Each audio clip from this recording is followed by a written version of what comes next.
So yeah, I mean, like some things seem a little effed up, but at the same time, like it's better to have this set of problems as opposed to nobody gives a crap. So is this what people refer to as the banana zone? Have you heard about this narrative, We as an industry have to fucking self-regulate. And the reason for this is because the regulators will always get it wrong. Basically, the ETH killers from last cycle are the salt killers from this cycle.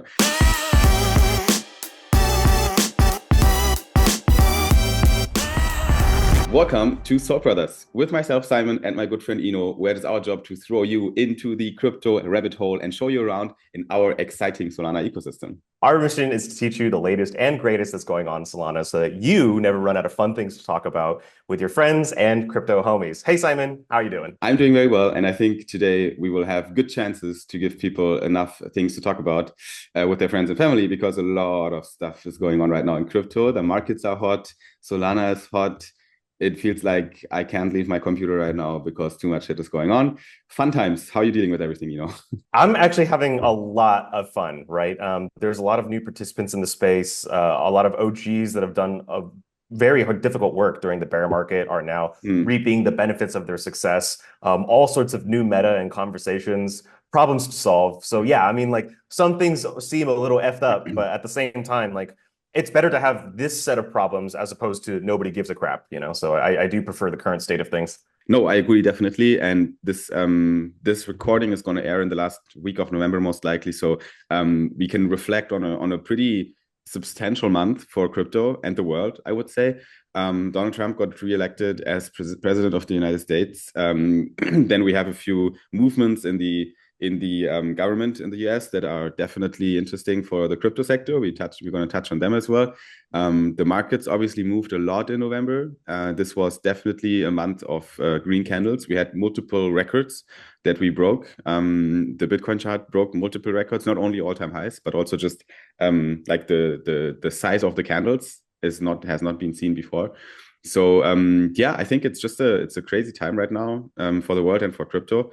And it's important for people like us to kind of dissect this a little bit, right? And make sense of what's going on and help people to understand it. So yeah, let's jump right into the markets, into the prices in the first section, and then go over to the latest news on Solana and what project news we have. Yeah, let's start with Bitcoin, man. The OG, almost hitting Let's 100K. start. Crazy. 100K. So if we're zooming out here on the weekly chart with the long-term view, the chart looks really bullish, not going to lie. Like we've seen a very big candle, a very big weekly candle, not only one actually. We saw three very green weekly candles. This is what the records that I referred to earlier refer to, because those weekly candles we haven't seen them before. So there was a huge push from the last basically all-time high around the 69, 70K figures to now almost 100K within literally 3 weeks, with like a only up. Like you zoom out in the greens and you're only up. So is this what people refer to as the banana zone? Have you heard about this narrative, I have not heard about the banana zone. What's the banana zone? The banana zone is you turn the banana upside down and it creates this curve of exponential growth, right? Oh, okay. And this is what people, I think the term got coined by Raul Pal, I guess, the macroeconomic research analyst and public figure nowadays, pretty big on YouTube with his Real Vision show. And he said that the banana zone is imminent, which is basically the breakout of Bitcoin into not just new all-time highs, but unforeseen acceleration of the price into areas that we haven't basically foreseen. Right. Why does he have the conviction? Because of a set of variables in the world right now that are leaning towards this scenario, which is global money supply increasing, governments changing, a lot of changes happening in the world that are more pro crypto and pro acceleration in terms of liquidity and technology. And then also the fact that we have just a different Bitcoin today than in the last cycle, right? Mm-hmm. It is different. We have ETFs out there. We have institutions eyeing on Bitcoin. We have retail investors being able to put that shit in their 401ks in USA or wherever you are in your pension fund. So this must do something, right, to the price. So the whole narrative with this whole banana zone is if we now put a little bit of fuel on the fire of Bitcoin compared to last time, now this fuel is going to accelerate the burn much, much more than last time, the same amount of fuel. So that's basically the narrative that's being drawn here. Do you think that sounds realistic? Do you expect I think, yeah, specifically for Bitcoin, I 100% agree with you. Like now there are so many, because for the longest time, the barrier to adoption was, okay, like you have to educate a person to get their own ledger or to create a wallet, and then go, KYC onto an exchange. And most people don't want to do that, right? They want to use the products and services that they're used to. So an existing brokerage, my mom and dad, they use the tools that they've been using forever, right? They are not going to create a Coinbase account. But if suddenly, they have access to, they asked me about it. Like, is it an attractive time to buy? And they actually know how to use the platform. And so, yes, I do agree that it significantly affects the folks' ability to invest. Yeah, 100%. And that's a good point as well. Like, let's just stay with Bitcoin for another couple seconds here, because sure, now people come again, right? And ask, like, now our friends text us again and like, hey, you've been in this crypto thing for a while, right? Like, what's going on right now? Should we buy it? And I'm pulling up some charts here about, for example, the Fear and Greed Index. Do you have a guess where it is right now? I From do 0 not to know. 100? I'm assuming maxed out on greed. Yeah. So we're right now in the extreme greed sector, which is 75 to 100. So right now it's 82. The value, we've been at 94 or 92 a couple of days before when we scratched at the 100K.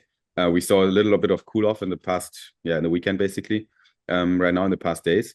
But still, it's 80 from 100, like it's extreme greed. Is that the best time to buy into Bitcoin? Difficult to say. No financial advice, but we might want to, buy into that stuff when it's not an extreme greed.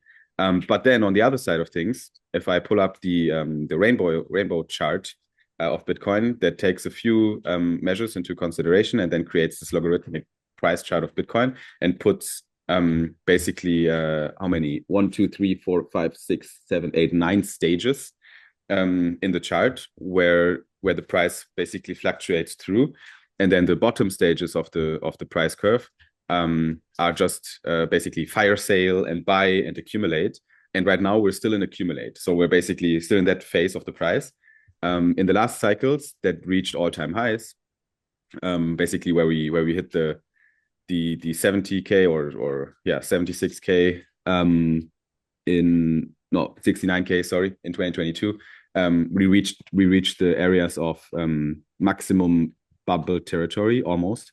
Sell, seriously sell was the recommendation in that zone, but we're far away from that zone right now. We're far away from that zone. So all I'm saying, like looking at that rainbow chart, it tells me that we're not there yet. It can be like we're not there yet in terms of prices, but we should see some sort of retracement at least in the short term. But then there must be higher prices. So overall, Bitcoin pretty bullish. What does that mean for our Solana? Well, I think we broke the all-time high, Yes, we did. It's in like 262 was the previous all-time high, if I'm not mistaken. Yeah, so I'm looking at it We right broke now, and it. yeah, it looks pretty bullish as well, similar to the Bitcoin chart. So we went all the way up to 263-ish on the charts, which is slightly higher than before. So we didn't do the Bitcoin thing where we broke through the all-time high and we just crashed through it. But we did break it, and right now we're consolidating right below it. And the question is, are we going to see a broader breakout here as well? I think it's actually it's interesting setup, right? Bitcoin scratching on the 100K, like it surpassed the all time, but it's scratching on the 100, and it's a very psychological hard barrier to break through. I think there's a lot of positions that just close there, a lot of longs that take profits around that number, and probably a lot of shorts that might open at 100. And then we have Solana scratching at the all time high. At the $260 level, basically, also hovering around there right now.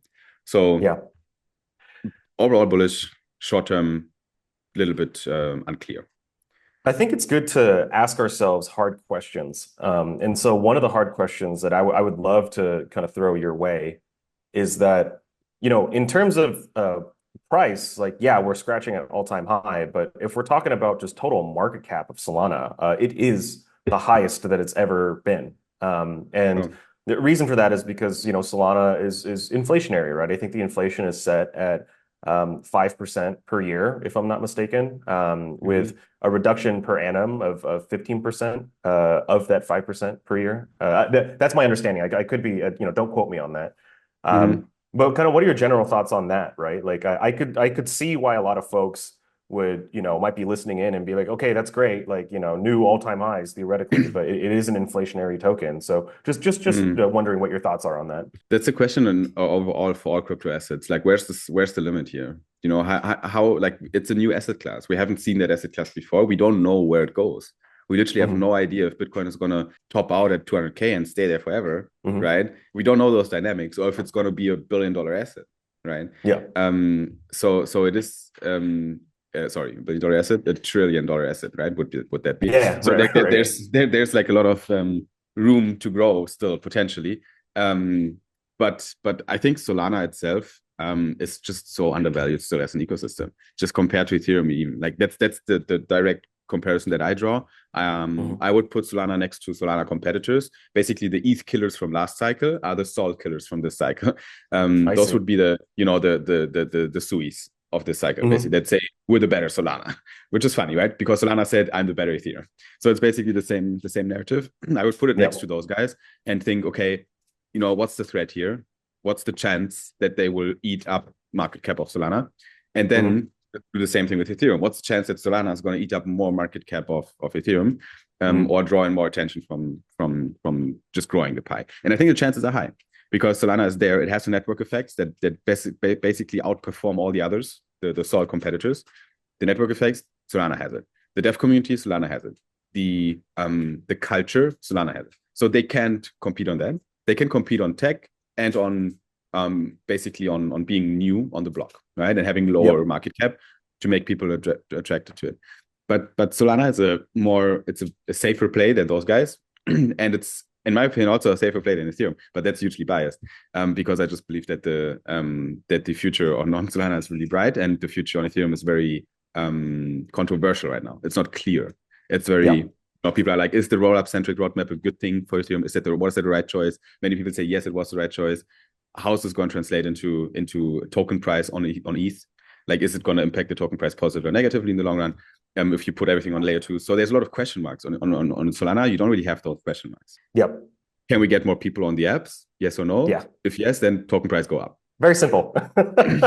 Yeah, so it's quite simple, and then everything else that we need to do now is basically just move the world in the right direction, move the Yep. governments in the right direction, move the regulation. I think that's a bigger topic we have because here I'm not super confident and happy the way it goes right now, because I feel like crypto could get regulated away if we're not careful, because decentralization is an anarchistic model to governments and to everything.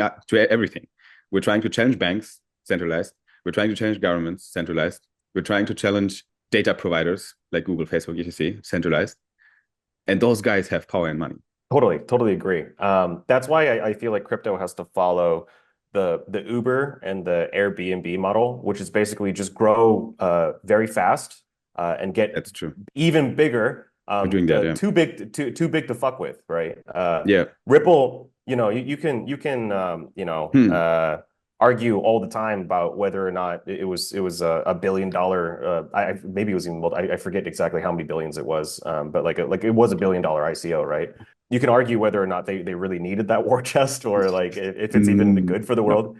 But at the same time, it's like, but the SEC the SEC lost, right? And the SEC lost specifically because Ripple was able to prepare and outwork the SEC using $1 billion war chest, right? And that ended up being good for the ecosystem, even if I don't really give a shit about XRP at all. I still think it's good that they won those lawsuits, right? Yeah. So Symbolically, yeah, I yeah, agree. But then I think to make crypto big, we need friends on higher levels in governments as well. yeah, And right now, it looks not too bad, right? There's some not too news. bad, not There's too some bad. news from some changing positions. that we as crypto people might be happy to hear, right? Well, well, first of all, let me say that I'm wrong. In the last podcast, I said, What do you say? Gary doesn't have to leave his position, which is true. I mean, from a Right. legal perspective, he's like the chairman of the Fed in that sense, Yeah. where he can choose to stay on for the rest of his term if he wants to. But I think that Gary saw the calculation, in the writing in the wall, which is Trump has a huge platform, and if he stays on, Trump is just going to harass him Mm, until he leaves. So even though from a legal yeah, perspective he can, that's the thing. like if I was in Gary's shoes, and it's all like, do I want to be the target of Donald Trump for the next 2 years? Yeah, no, fuck that. Fuck that. I'm gonna. Yeah, dude, could you imagine? You would have half the Mm, country trying to send you to jail or yeah, stalking a you lot like of bullshit. that.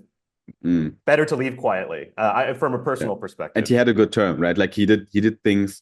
Obviously, he's highly hated by the crypto community, but in our bubble, he's this kind of bad figure. I might be inclined to say that outside of this crypto bubble, he probably did some sort of a good job. I don't know, like I feel weird saying that, but I guess he might, he did some things. He had his term, he had his chance. Better go now than being slain by Trump and then leave, Yeah. right? Like it makes no sense. Actually, what's really interesting is I'm not like I think your point is interesting because I don't know what people think of Gary Gensler if they're not in the Outside, crypto industry. I'm almost like inclined to believe that like my cousin, for example, has no idea who who this Gary person is. Gensler is. Yeah, yeah, yeah. I think your average non-crypto, even if they invest casually, like I think your casual normie that doesn't work in the industry is even aware of who Gary is. In the same way that like Anthony Fauci, like everyone knows Anthony Fauci. He was the COVID czar, right? He was Mm, on TV explaining like what the next steps are from the federal government's perspective, blah blah blah. But Gary Gensler, it's like no, nobody, most people, unless you work in an industry that's being touched by that regulator, don't mm, know who the head of that agency is. But yeah, but by all metrics, he was a failure, right? Like he lost multiple cases. He failed to mm, provide clear instructions on what constitutes security and why. He contradicted the precedent set by his predecessor. I mean, just like on all mm, levels, I feel like he's just fundamentally has failed, and both in the courts as well as being able to. I mean, regulation is meant to protect consumers against the worst things that could happen in this industry, and we'll talk about that in a little bit. mm, And it should be, in my mind, lend credibility to industry, just enough regulation so that customers feel safe to enter at size, right? Like mm, that's the amount of regulation you want. But what Gary was doing was very much like looking to punish people, which is just a very different mindset, right? Instead of like, okay, like how do I help this industry flourish, but also make sure that there are some guardrails to protect against the worst things that could happen. mm, Very much just looking for like, okay, like how do I make a name for myself and how do I win this mm. case and how do I put, heads Politics. on my wall? Yeah. Yeah, which is like, fuck that. I mean, that's just the wrong way of Mm, looking at it. So anyways, mm. goodbye, Gary. True, true, it's true. Let's see where 2025 brings us. But I wanna have a look into the latest things on Solana as well. Like let's zoom in a little bit. Let's go Yeah, from the macro, the world view, the chart view, and the markets to Solana ecosystem. And let's talk about what's happening in our rabbit hole, really. I yeah. think the last 2 weeks a lot of shit happened actually. And the first thing on my Twitter timeline right now that is going completely crazy is what's happening on pump.fun right now with the recent launches that created a lot of drama. Give me an example, of this drama, and let's see Yeah. what our opinions are on these things. Well, this is exactly what I was talking about just before. Yeah. This is exactly what I think responsible regulation is. And I have a very good friend of mine, Spud, who wrote on the timeline, like, if you're thinking about regulation for pump.fun, go back to Web 2. And I actually understand that sentiment, right? But at the same Mm, time, on pump.fun, we got a kid who has a shotgun and says he's going to murder his family unless his token pumps to 60K. This new live streaming feature by Pump is fine theoretically, but there does need to be content moderation. Any platform that does streaming mm, or video uploads, one of the lessons they learned very quickly is that there needs to be some form of moderation. People are forgetting what early days YouTube was like, and it was met with a lot of the same skepticism, like, oh, maybe it's not a great idea to allow anybody on the internet to upload videos. I mean, I just want to make people realize this as well. Pump.fun has made over $43 million in fees in the last 7 days alone. Crazy. They make $15 million per day. Like, what happens to such a company? Like, how like they came from nowhere, Yeah. they're like months old. They came in 2024, right? Like they are months Yeah. old, really. I don't know how big their team is, honestly. Maybe we can try to research this, but I don't think it's a huge team in the back. And now they have to, they're launching features like the streaming irresponsibly, right? In a way, like they reached a level of seriousness in the world. If you make so much money in a day, like you need to do something that is valuable somehow, apparently. Otherwise, where does the money come from? Money is a direct proof that you're providing value to the world. That's normally how we see it. Now, what does pump.fun provide for the world in terms of value, right? Like it seems more like it's a net negative if you look at it right now with these happenings for crypto and the world, because more people lose money than make money. Like that's like if you look at individuals, many more individuals lose money than individuals who make money. Huge difference in those numbers. So you created that's net negative for me. Bottom line, more people are poor than rich. It's basically, again, you're shifting money from a lot of poor pockets into a few rich pockets. Isn't that what's happening? Exactly. And I'd love to get your opinion on a different but related topic is, how do you feel about Vegas or casinos? Like just my general take on this is that for Vegas and casinos, people generally leave poor. The house has better odds than you. But at the same time, there's a certain aspect of Vegas or the casino industry that's about entertainment, right? So, when you go, it's like, well, I'm going to Vegas because I want to see F1 and I want to celebrate an occasion. Like my brother is getting married. Exactly. And I think you're prepared to lose money, aren't you? Yes. But like this is different though. Pump is different. To your point, it's like I want to create this distinction for people who might be like, well, we have gambling, we have casinos, we have Vegas, we have Macau, we have Atlantic City. So like, how is pump.fun? Like people it's pure speculation. There's no the streaming sometimes can be entertaining, but I think we should, like, we only talk about one example, which is a murderous kid but there's been child abuse. There's been, I mean, I don't object to pornography, but the types of pornography that's being streamed is very, very troubling. All kinds of crazy, weird, like I hate to use the word weird because everybody's different, and like I respect people's differences and rights to be who they are, but this is a level of degeneracy that's it feels almost like it's net bad for society. let me on that comment, net bad for society, let me pull up this one tweet here that I just saw. Here I see a picture of a guy in a banana suit with he painted his face black, and the man is doing fentanyl, galaxy gas, and potentially meth on the stream, with a huge Trump 2024 poster in the back on his wall, by the way, which is funny. But what the fuck? Like, this is what happened. Like they're doing meth on stream, on a streaming service. Like, and like that's what you say with moderation. Like, we need moderation, right? And then the incentive behind this is all just pump my token, right? They do it to kind of make my token pump. I would say, Gary, we need you here. Like, stop fucking trying to make, I don't know, Bitcoin a security or whatever you tried to do in the past. Stop trying to make NFT securities, like they're not fucking, but look at this shit and sit on the table and recognize this and talk seriously about it and think of, okay, what can we do as regulators to just make this a safer space? Like, they didn't kill gambling. Vegas exists, but they put in barriers to make sure that at least it's not killing people. It's not wasting people's lives, whatever. What's even, I think, more important than the regulators getting involved is that we as an industry have to fucking self-regulate. And the reason for this is because the regulators will always get it wrong. And it's not because Yeah. they're bad or incompetent. It's because they can't account for every edge case. And so like when you create a new rule, any new rule in the world, it's not going to be it's not going to be able to account for these very specific edge cases where the rule was intended and the spirit of the law was intended for,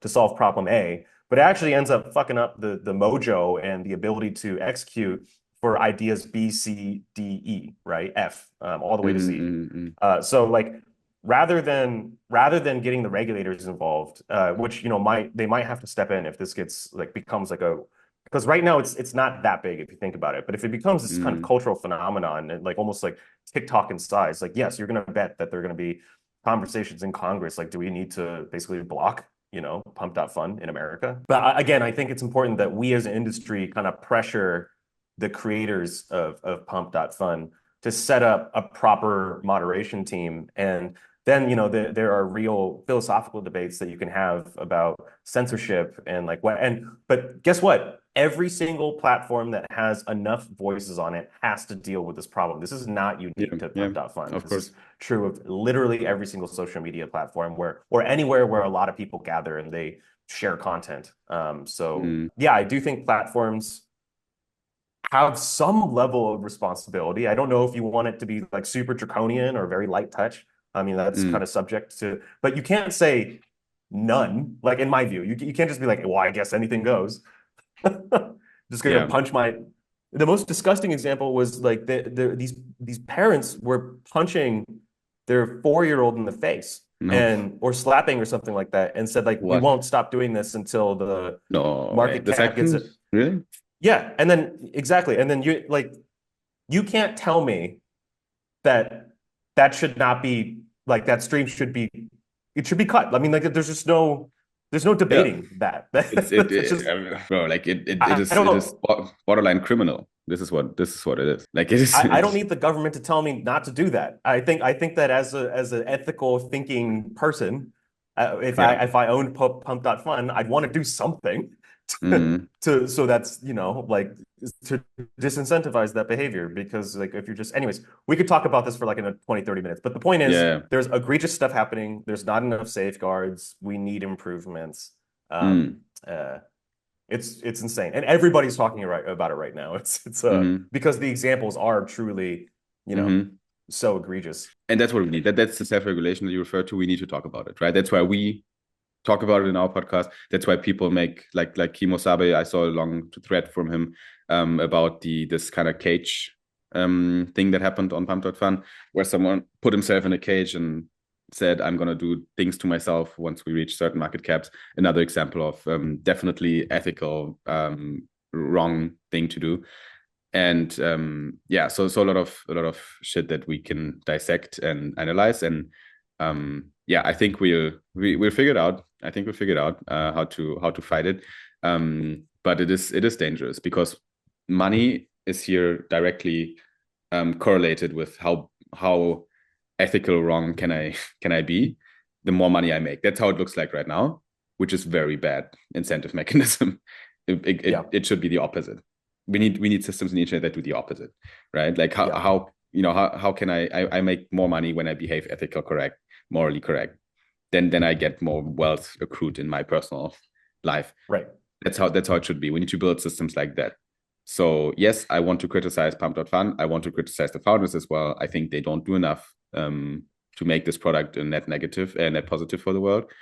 And if you make so much money, fucking use it to do something good for crypto and, Yeah, and, and everyone. Like, thank you for bringing traffic to Solana. Thank you for making, memes a thing. I think that memes itself are net positive. Different conversation again. But this stuff, no. But let's talk about memes as well. Let's pivot a bit away from from pump.fun and all this lunatics over there, and let's talk about the actual memes that I see as positive, that are interesting cases as well. The best example is one of the OGs. It's Bonk. What happened with Bonk? yes. So oh man, like they had a pretty historic run. So I'm gonna pull up my screen over here.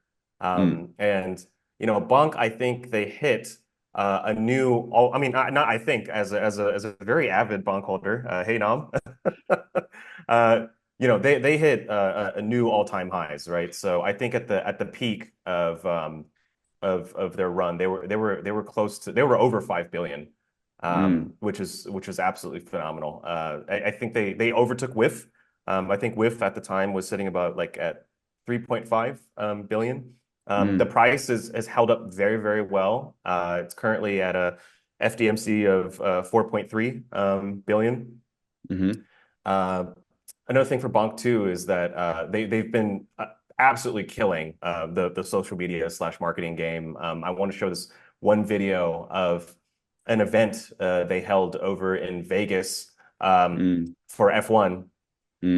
Do you remember Yeah, the drone show that they yeah. did in In Dubai. Dubai? They Yeah. basically did a much bigger version of that No over in shit. Vegas for Oh, F1, and it's just sounds absolutely crazy. phenomenal. And I think it worked. The Yeah. price restabilized after that stunt, so it's very good to see. Also, Wow. in terms of trading volume, I think they were second in Coinbase behind Bitcoin, like even more than Doge, which is insane to me. Like Mm-hmm. how, right? I don't have the screenshot to prove it. I hope somebody who's watching this podcast can either confirm or deny what I remember seeing on the timeline. But yeah, they were second in volume behind Bitcoin on Coinbase. So I think brighter days ahead for Bonk. So it's officially the biggest meme on Solana by a Mm-hmm. wide margin. Yeah. Mm-hmm. Yeah, it's crazy. Yeah, Bonkers doing a good job. One of the meme coins that will survive everything, in my opinion. So Yeah. no financial advice, but probably a good idea that you're holding it, for the long term, right? Those are the memes that Yes. make Yeah. sense to me because the bonk is definitely net positive. They do so much good shit for the world. Like they do charities, they contribute to the Solana ecosystem. They're all about helping dogs, which is a great narrative, right? That's what people why people are positive on it. They're just morally ethically correct, right? Which is Yeah. perfectly counterexample for memes that work, right? And using memes as a way to attract financial wealth and money, to then make people rich. Everyone who joined early, they made so many people rich, Bonk. Yeah. So they helped a lot of people actually. There's been people that they kind of stopped working in their previous jobs because now they had money from Bonk and then they became full-time Bonk contributors. That's beautiful. So things like this are definitely net positive for the crypto space. Yeah, and they're genuinely lovely people. Yeah, Yeah, it is a narrative, but also they like dogs. Like yeah, yeah. they do a lot for, as you mentioned, like dog charities. They also set like a Guinness World Record for most dogs walked at a single go in Mm, Korea, mm. which was kind of like, and it was again for dog charities. So they just do a bunch of stuff like this, and Excellent. Yeah. um, I agree. It's a perfect foil to what we're seeing with some of the other types of, Yeah. let's say, degeneracy or methods for growing your meme coin. 100%. Yeah. But it's not just Bonk. I mean, there's a whole bunch of different meme coins that are. It's so fascinating to me, like how meme coins have niches now, Hmm. right? Like they used for Yeah. me all Yeah. meme coins kind of felt the same. And a huge narrative right now is AI agents launching their own meme coins. So basically, tokens that are created by AI agents, by bots, basically not by humans, and they're even run by AI agents. So you have a Twitter account that is completely run by an AI agent.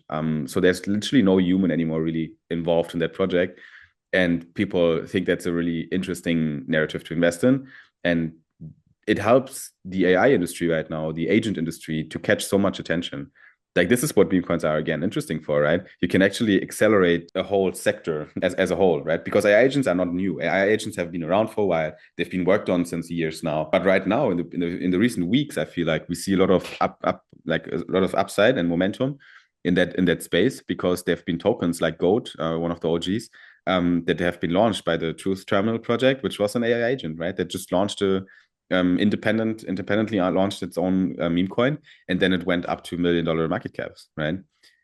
So pretty interesting space right now. I think that we're going to look back on the meme coin cycle and its relationship to AI agents in the same way that we look at some of the major modern wars, like World War II and the Korean War, as well as space exploration during the Cold War. And the reason why I say this is because, World War II eventually led to DARPANET, which led to Internet, which led to everything that we have today, even including crypto, right? But really, it was a American U.S. military project, right? With space exploration, we have all kinds of new materials that we use, different foils, different metals that were developed in the space race between the Americans and the Soviets, right? And so sometimes, in order to jumpstart an industry, you need something that at first might seem very unrelated or almost unnecessary, right? Like so many people are like, war is bad, and it is. It's like it's unnecessary for the world. It's just Of it's course, just yeah. net suffering for everybody. But from a technology perspective, it's kind of like I'm not saying that it's worth all the human suffering and death, but you can't deny the positive effects that war has on tech acceleration. And same goes for space exploration. I'm kind of on the fence about like how useful is space exploration. I don't really think it's a good thing for humans to terraform Mars, but I don't want to go into that. But my point is that like you can't deny that like all the tech that's been built up and all the Yeah. alumni of NASA who have left, who have started companies, like that's Yeah. it's very important for the Yeah. world. So in the same way, weirdly, meme coins Mm. might lead to like crazy acceleration for AI agents, which might end up Mm. being very useful in a bunch of other applications. Talking to the AI agent industry, and after I've been personally following some of the happenings there and talked to a few people that are in that bubble, I feel like that's how they think right now. Like they're like, okay, we can actually use meme coins to get more attention to our projects and money and funding and help accelerate the whole industry. And together with this mindset of building open source in the AI sector, which is also something right now that's pretty popular. Like a lot of those models are open source, like everyone is basically working in the same direction. Now putting the fuel of the attention economy from the meme coin space on that, and the money you can make there as an incentive mechanism as well, that accelerates the whole thing a lot. And we see it, right? Like there's Goat was the first one, a bunch of other tokens followed right after, like always with memes, right? You have one Yeah. cat that pops up and reaches millions of market, and there's going to be 100 cats 24 hours later, literally, right? And the same shit happens with AI agents, the same thing, right? So one Yeah. one AI agent launched, got successful, and 100 others followed in hours after. And that's what's happening right now. AI 16Z, Eliza, did you hear about that drama I heard between about those it, two? Those two. Yeah, yeah. but I couldn't recall right now what happened. I know AI 16Z, I know Eliza, but enlighten me. What happened? Yeah, yeah. I mean, so essentially, Eliza is the AI 16Z token, but the thing is that Mm-hmm. only one of those tokens is officially sanctioned by A16Z, which is AI 16Z.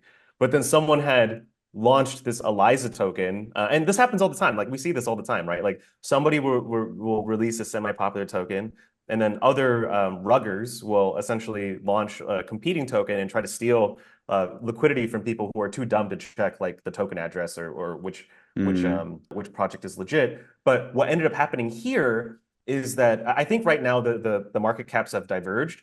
But in the very beginning, it's like both were growing at equal pace into several hundreds of millions of dollars in market cap. And so Meow released this tweet that was like, "Hey, can we get some guidance from A16Z about like which token to whitelist? Like, what do we do in this? I don't know if it's whitelist, but like get on the strict list. Mm-hmm. Mm-hmm. What they ended up doing was just strict listing both of them and letting customers decide for themselves if they want to invest in the officially sanctioned token Oh or wow. kind of like the rugger token that actually ended up not rugging and just growing organically. Although That's I do think crazy. that it's diverged now to where AI16Z is the bigger meme coin, but it's just fascinating to Well, me. Yeah. looking at the numbers, it's really interesting. Like you have Eliza, and you have Eliza AI 16Z Eliza. I Yeah. think I don't know. I don't even know which one is the real one. How do I know that? Because on their Twitter, they don't give any contract eddies. So not sure how people will find it. Like if I go to A16Z DAO and their personal Twitter, there's no contract editors. Like they don't really talk about a coin, right? Yeah. I see on Bullex, I see two tokens. One is a 15 million market cap and one is a 20 million market cap, which means I don't know which one is the larger one, but it means that both of them are fucking big and same kind of in the same category. 15 and 20 is Yeah. not a big difference. They have the same Yeah. volume, they have the same okay. So this is really interesting. Are they Yeah. both they're both agents, right? AI16Z, yes. Eliza, I don't think that there's anything behind it. It's just they're trying to attach Okay. themselves to the A16C branding. Right. Yeah, but because there's this Eliza Wakes Up, right? It's the Yeah. handle. And she has a website. I actually texted with her yesterday and um I ended up texting with her for like 20 minutes. So it's a fun project. Like it's a fun agent. Like she's fun to talk to. And she gave me some great quotes from Lao Tzu because she's very rich in Chinese history and quotes. So you should chat with her. It was actually very interesting. But that's like the whole phenomenon is really cool. You have those agents, they're becoming real personas. They have a Twitter page, they tweet, they have a chat room. You can literally write Yeah. them every time. Like they're not a human. They're always there. They Yeah. don't sleep. So you can write them every time. They will always reply. And then they have a token that's trading live. So Mhm. the more attention they get on Twitter and everywhere, the more the token price goes up. Very strange drama on the timeline. I mean, like again, like there's so many things to talk about, including I Mm-hmm. think our first proper retail TikTok meme coin, right? We have Mm. your vanilla meme coins, you got your AI agent meme coins, and now you got your retail social media meme coins. So you want to tell us a little bit more about like what you've been seeing with Chill Guy? Yeah, so it appeared out of nowhere again, like with all those meme coins. It became clear that it was actually a TikTok meme, like this persona of this dog basically that was created by a digital artist named Philip Banks. And it's been around since like a year, the character itself, right? Which is this kind of human dog thing. And they made content on TikTok. So users basically began creating videos featuring the chill guy character, and they made videos of him, and that then led to the creation of the chill coin, the chill guy meme coin, by whoever decided to pick up that meme and make a coin out of it. Smart move. And this happened this month in November 2024. And then this coin that got launched saw this rise up to $500 million market capitalization within a few days. So one of the tokens, similar to what happened a week before with Peanut, now we have Chill Guy coming from somewhere, reaching crazy market caps within days.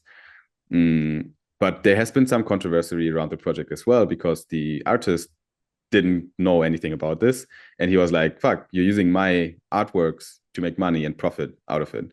I don't think that's fair. So he actually started to file some claims, I think, even against this whole movement. Do you see what he's trying to do with the plushies? Mm-mm. On the one hand, I feel where he's coming from, and I'll touch on that in a second. But multiple people have offered, hey, if you create an address, like we're happy to like donate to you. And he easily could have earned 6, 7 figures in donations. Because I think a lot of crypto people are on the same vibration as him. It's kind of like, oh, well, like we wouldn't have all of this money and we wouldn't have succeeded if it wasn't for the fact that you had created this really cool IP.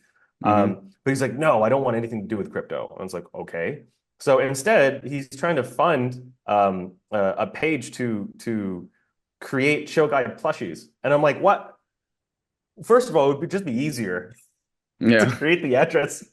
Yeah. And two, I mean, it's like the plushies are fine, like as a plus and right. But this idea of like, no, I don't want your crypto money, but hey, let me put up a GoFundMe so that I can make these plushies. It's just I don't really understand the Mm. logic of it. Like you're trying to get donations, right? So like, what's Mm. the why does it matter to you that it's on GoFundMe versus like a crypto wallet? And furthermore, I mean, I think there's almost an argument to be made that the right thing to do, if you're a creator or the team behind Chill Guy, is give him his allocation of tokens, man. I mean, he Yeah. deserves it. It's Mm. his fucking IP. So yeah, it Yeah. means less money for you, but it's also if you can get the original artist on board and creating Exactly. more art for Chill Guy, I mean, that's Mm. actually a better deal, right? It's like, hey, you know what? Instead of fighting and then also the legal cost and the fees, which is also Mm. just a net negative to society. The only people who benefit there are the lawyers. And no Mm. offense, but fuck the lawyers. So, um, Yeah, I think we don't know, right? Like we don't know what the team is doing right now. We don't know how they behave. This sounds like the most logical approach. We don't know what this Daniel person is looking to do.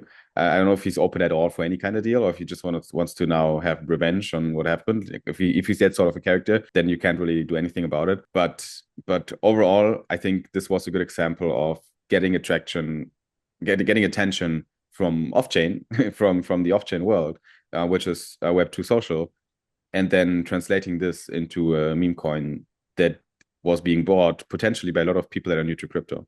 because they saw it on TikTok. And we're now reached a moment in time where everyone knows about crypto. People know what Bitcoin is.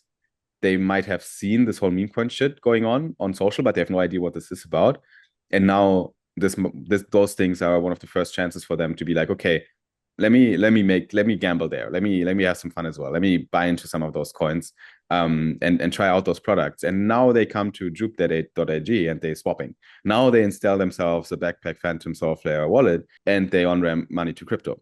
So Yeah. I think the same happened, by the way, with the whole water beer token thing, right? It was also pretty Web2 social, that happened. I don't know if it went past you, but during this year's meme mania, there was this beer token that got launched. So the ticker was just Okay. beer, and it got super viral because a lot of Web2 influencers, big influencers, started backing it, and that the same people, normally, started to be like, oh, crypto, interesting. I've seen a lot of people get rich. Let me try it, and they bought into that beer coin, which was just a meme with literally no sense behind it, and it went fucking wild.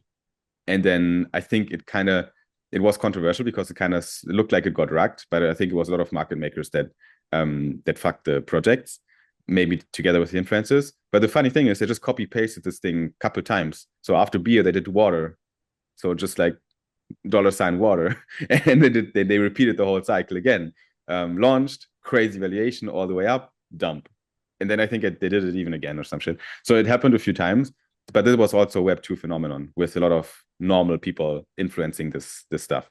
And now Chill Guys, I think, a similar narrative around this. Yeah, so let's talk about Jupiary. The upcoming Jupiary vote. It's coming up tomorrow, or actually today, I think. Oh, no It's shit. going to be running for 4 days. So by the time this podcast comes out, you'll still have like a day or two to vote. So if you're listening to this and you haven't voted, and you have staked Jupe, and people haven't yelled at you on the timeline that I'm yelling at you right now on this podcast, go fucking vote. It's a very important vote. I believe I want to say 70 million jupe that would be airdropped for both 2025 and 2026. It Mm, requires a 70% quorum because they really want alignment on this issue, whether or not to airdrop 70 million. Is it 70 or 700? I feel could be fact check wrong about yourself. this. I actually have no idea. I didn't. Oh no, it's 700 million jupe. Gotcha. That would be distributed over the next two Januaries. So Okay. again, it would be in 2025 and 2026. And there's pretty ferocious debate on either side. Like I don't know if do you hold any staked jupe? Like Yeah, do you I vote still. on stuff? Yeah, right. Yeah. Right now it's unstaked, I think. I have in my wallet, but I'll chip in again for that vote.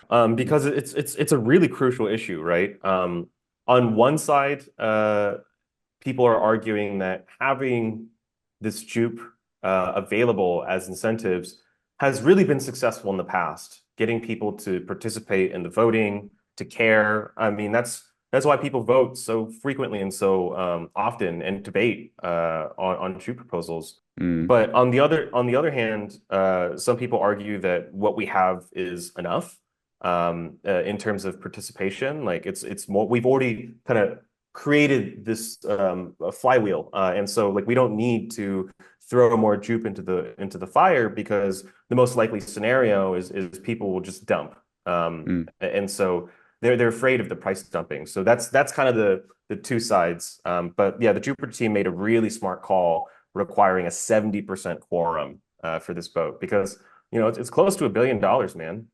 So mm, I could see why people feel very passionate about like, do we want to airdrop another fucking $1 billion over 2 years? Like, I don't know. mm. But I think that's the whole narrative of community alignment and community incentivization, and creating a system that is decentralized, that has a lot of stakeholders that are involved with the project because they believe in that project, giving them some sort of success and returning that success to them. So I think there've been some interesting statistics as well around airdrops from projects in general, and the projects with larger airdrops, so giving away more of their tokens in US dollar value compared to tokens with smaller US dollar value airdrops, the ones with higher airdrops, they appreciated better in token price over time. There's a lot of variables that have to be factored in as well, probably, that would that you need to account for. But it is a fact that I think it's a good idea in crypto to build a community and a product that works, and then also have an incentive mechanism that loops people in and makes them accountable and responsible for the success of the whole thing. And Jupiter is a prime example for that. But okay, so the word comes up, people can vote in the last November week, and then results are going to be right after, right? Yep, exactly. I'm going to be voting yes. But if I were to create some, I guess, changes, I'd want it to be over a longer time period. I think that it's very important to keep growing the community, and it's such a valuable tool to be able to have that jupe available. This kind of reminds me of the PayPal situation a little bit, where PayPal comes in and then they have an 8-figure war chest, and then they pump the yields for Pi USD for 2 months, and market cap on Solana like skyrockets to 400 million, but then within a month after they stop the incentives, it decreases to 200 million. I mean, I just don't see. I think maybe it was 600 million and 300 million, but my point is that like I just don't believe and I don't like it when the incentives are too short. And for $1 billion, I think you could stretch that out. I mean, there's plenty of value that you could provide over 2-3 years. I mean 3-4 years with that amount of money. I don't know if you need to do that all in like 2 shots, one of which is coming up literally in 2 months. So the next thing that I want to introduce you to is this new project I literally met yesterday, and it's called Alpha. And what Alpha does is essentially aggregates trending posts on Twitter, and it maps it to token price and project performance in a graph. And that is just absolutely fascinating. So there's a lot of cool examples of this. If you look at the Bonk graph, you'll see that in November 12th, there was a huge amount of what they like to call smart accounts or people who are influential who were writing about Bonk. And they have a sentiment engine, so they can judge whether or not a tweet about a particular token or a project is positive, neutral, or negative sentiment. And then they create this graph, and you'll see that they had a bullish sentiment of like over 40. I don't know exactly how they're calculating these numbers, but it's like over 40K in bullish sentiment. And within a couple of days, the price of Bonk went up, shot up, right? And actually, Chill Guy, that's another really fascinating graph. On like token price was pretty low. It increased organically a little bit early November 19th. And then, there was a flurry of bullish sentiment, score of like 72.3 thousand. I see it, yeah. And crazy. it just, it skyrocketed immediately afterwards. And so there really does seem to be a correlation, I don't know how strong the correlation is, but there is a correlation between the amount of bullish sentiment and token price. I don't know how exactly. I'd love to look under the hood, but I really love this product. I was just introduced to it yesterday. Feel very privileged to be able to have joined, some of the beta testers. I think you're a beta tester as well. So it's fascinating. I like it. It's cool. I agree. It's really cool. I think what would be nice would be to have just a condensed view of high bold sentiment tokens right now. Because I need to know what to look for, right? I need to know, okay, Chill Guy, let me check Chill Guy and let me see the graph. But sometimes like there's a lot of tokens, I don't even know they exist, but they're just peaked in bull sentiment. They're about to take off. So just put a little banner in the app that says trending tokens or potential gainers for the next, like, because usually what you see is on Bird Eye is top gainers this week. So I see that one token pumped 2000% in the last 24 hours. And I'm like, fuck, it doesn't create a good feeling in me to see that. It creates a FOMO. But with Alpha, I could potentially have top percentage gainer next 24 hours. So predicting the next 24 hours. And based on the bull sentiment, those are the tokens I can buy now. This gives me a positive feeling because I feel like, oh, I might be I might lose my money all the time, but I might be right now in a privileged position because I have some data on hand. that projects the token price. I think that's an amazing feature. In fact, I'd go one step further. I'd want it to be a notification. Like, yeah, the feed is Right. nice, Oh shit. but if there's like a specific token that's getting a huge amount of impressions from smart accounts, uh, Okay. I'd want I'd want a message, and like Actually, regardless of price, it's like, hey, hit me. Like I want a bing, and I look at my phone, and so like octopus has just reached 100K impressions. So, do with that yeah. information as you want. Octopussy. The ticker is pussy. Octopussy. Anyway, I will go one step further. I want a feature where I will deposit one Solana in my LFI account, and I have a smart contract account. I have account in the application, a wallet account, and I deposit one Sol in there, and I put the settings on enable auto trading, and then it will just copy trade basically, not copy trade, but it will trade the bull sentiment tokens based on my settings. So, for example, the token that reaches the highest bull sentiment in the past 24 hours will get 20% of my total wallet value invested automatically. So I can deposit 10 Sol there, and I can just come back a week after and see what happened with the tokens that I got. Maybe we Yeah. should we should send Tristan this podcast and tell him to listen into it for the feature request that we just came up with. It just sounds like a new side project, man. It's a great app. It's a great app. It's a great team. So shout out to FAI. Check them out on Twitter as well. And let's wrap this podcast up with one more positive news, maybe, because we've been recording for a while. I love those long form podcasts with you, So it's always fun, and we just had a lot of ground to cover this time. Not gonna lie. But Yeah. one more positive news for the Solana price could be the spot ETF filings that are popping up more and more these days. So we've seen Funec, 21 shares, Bitwise, and Canary Capital all filing for spot ETFs for the Solana token. So Woo! last time we saw Bitcoin list as an ETF, it performed pretty well. And I think now in the current market environment, putting that as another liter of fuel on the fire, sure, why not? So we could see those filings in the next year, pretty soon, especially after the SEC chair officially changed.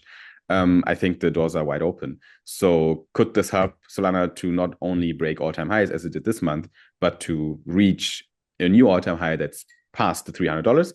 Very likely. Yeah. And Yeah. with this positive outlook, I think we will send everyone into a good nearing weekend. When you listen to this, potentially it's almost weekend.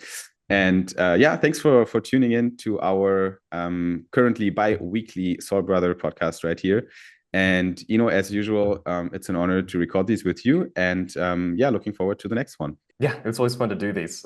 Thanks everyone for tuning in, and we'll see you on the next one. Adios. Bye bye.